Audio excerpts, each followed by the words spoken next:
Hi hello welcome back our channel. ఈరోజు నేను చేపల కూర చాలా చాలా చాలా టేస్టీగా ఎలా తయారు చేసుకోవాలో చాలా సింపుల్గా చూపిస్తున్నాను.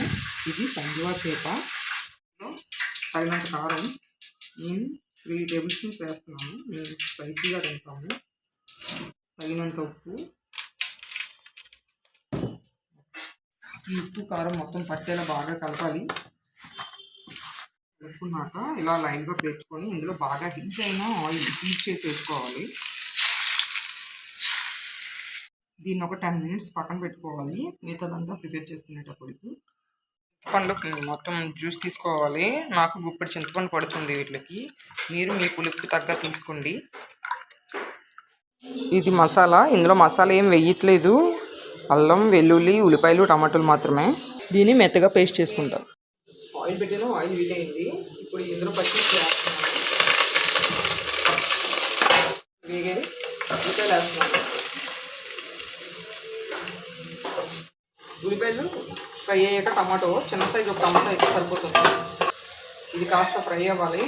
నెక్స్ట్ ఇందులో ముందుగా తయారు చేసి పెట్టుకున్న పేస్ట్ వేస్తున్నాను. ఇది కాస్త ఫ్రై అవ్వాలి. మసాలా ఫ్రై అయింది.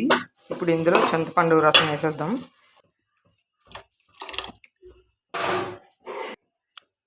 కాస్త మరగనివ్వాలి. ఇందులో ముందుగా ముక్కలు వేసేయాలి. ఇందులో ముక్కలు మొత్తం వేసాను. ఇందులో ఇప్పుడు పైన మామిడికాయ ముక్కలు వేసేయాలి.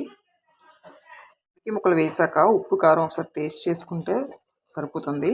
ఫస్ట్ మనం చేపల్లో కలిపాం కానీ మనం పెట్టిన రసంలో వేయలేదు కాబట్టి ఒకసారి చూసుకోండి.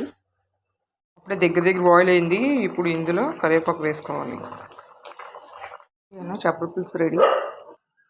లైక్ చేయండి, షేర్ చేయండి, సబ్స్క్రైబ్ చేయండి. Please subscribe. Bye friends.